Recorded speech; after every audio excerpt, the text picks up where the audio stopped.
Stop. Before you scroll away, check one number. America's debt-to-GDP ratio just hit 124%. That's not abstract. That's $1.24 of debt for every dollar our economy produces. In 2013, we crossed 100% for the first time. 11 years later, we're at 124% and climbing. History gives us 5 clear examples of what happens next. 3 nations collapsed. 1 stagnated for decades. 1 barely survived. And right now, we're following the exact same path as nation number 3. Here's what's different this time. You get to see it coming. Let me show you the pattern. Every empire that crossed this threshold faced the same choice. Stabilize immediately through painful reforms, or pretend everything's fine until it isn't. 2010. Greece hits 127% debt to GDP. Within 9 months, borrowing costs exploded. Within 2 years, the economy contracted by 25%. Unemployment reaches 27%. That's not a recession. That's depression.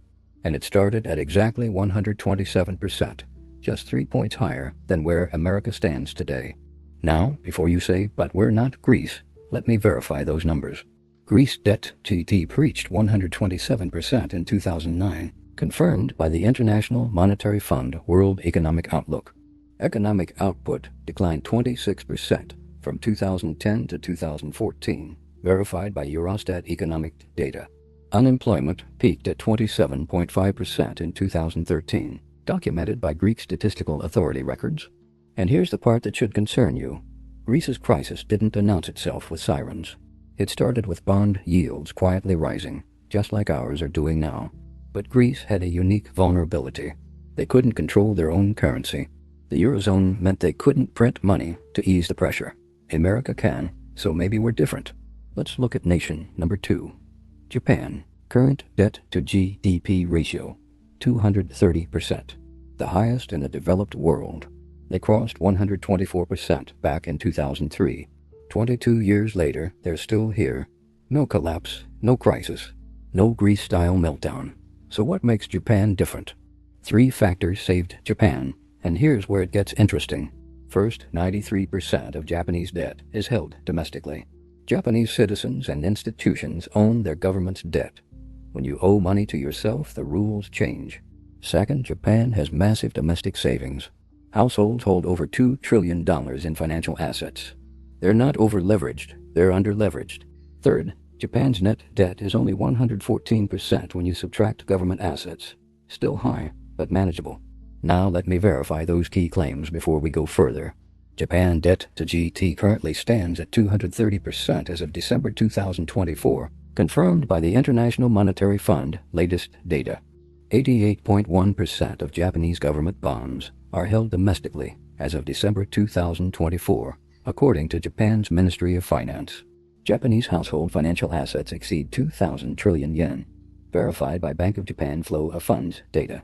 And Japan's net debt ratio is 114% of GDP when government assets are subtracted, documented by OECD economic surveys.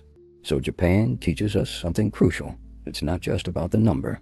It's about who holds the debt, what your savings rate looks like, and whether you control your own currency. America checks 2 of those boxes. We control our currency. But here's the problem. Only 23% of U.S. debt is held domestically. The rest? Foreign investors. China, Japan, and other nations that could decide tomorrow they don't want to fund our spending anymore. Let me show you what happens when foreign investors lose confidence. It's 2024. America's debt to GDP hits 124%. Our national debt is $36 trillion as of November 2025. Every year, we're adding nearly $2 trillion to that pile.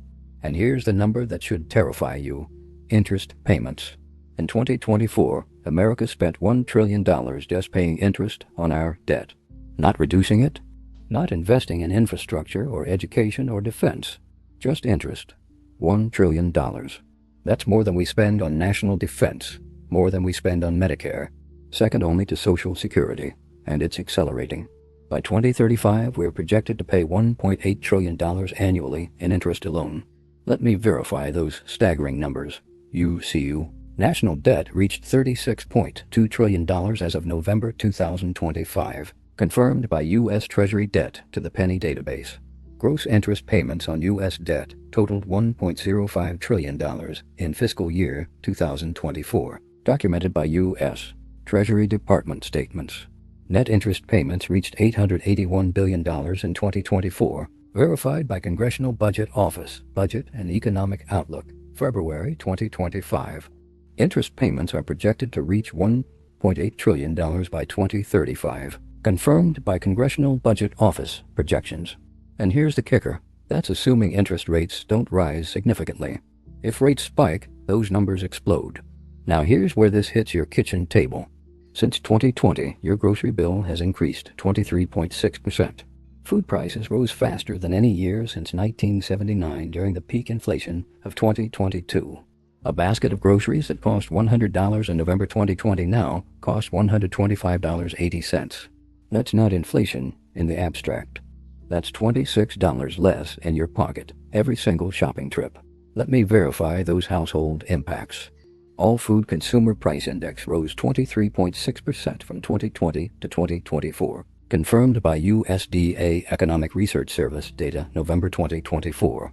Food prices increased 11% from 2021 to 2022, the largest annual increase in 40 years documented by Bureau of Labor Statistics (CPI) data. A grocery basket costing $100 in November 2020 costs $125.80 in March 2024, verified by Federal Reserve economic data. Egg prices jumped 54% from November 2020 to March 2024, confirmed by USDA price tracking databases. And it's not just food. Your rent, your mortgage, your gas, your healthcare. Everything costs more because every dollar you hold is worth less. This is the hidden tax that nobody votes for but everyone pays. When the government borrows trillions, when they print money to cover deficits, when debt spirals upward, your purchasing power spirals downward. But here's what makes America's situation uniquely dangerous. We're not Japan with massive domestic savings and internal debt holders. We're not Greece trapped in someone else's currency system. We're something else entirely. We're the world's reserve currency holder with the world's largest debt pile and the world's most powerful military, all running on borrowed money from foreign creditors who are starting to ask questions. China holds about $767 billion in U.S. Treasury securities. Japan holds about $1 trillion. What happens if they decide to sell? What happens if bond yields spike and we can't afford the interest payments? What happens when 25% of our budget goes to interest alone? History gives us one more example. Britain after World War II, debt-to-GDP ratio, 240%. Higher than America today, higher than Japan today. They didn't collapse. But here's what they did. Gradual adjustment over 40 years. They grew their economy. They accepted moderate inflation. They slowly reduced the debt burden through decades of disciplined fiscal policy. By 1970, their debt-to-GDP was back down to 20%. Britain's post-war experience shows the gradual adjustment method can work. Debt-to-GDP ratio fell from approximately 100% in 1945 to 20% by 1970, confirmed by Bank of England historical archives.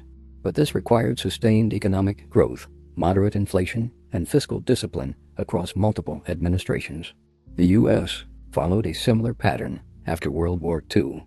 Debt-to-GDP peaked at 106% in 1946. Then declined to 23% by 1974 through economic growth and inflation, documented by Federal Reserve historical data. But here's the difference. Britain had just won a world war. The debt was from saving civilization.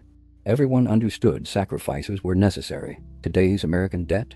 It's from tax cuts during boom times. It's from unfunded wars. It's from spending increases without revenue increases. It's from kicking the can down the road for 40 years while pretending the bill would never come due. And now the bill is here. $24.3 trillion of the debt is held by the public. That's 99% of GDP as of the end of fiscal year 2024, verified by Congressional Budget Office projections. By 2034, that ratio is projected to hit 116%, then 122%, then higher still. We're not on Britain's gradual adjustment path. We're on Greece's acceleration path. So what happens next?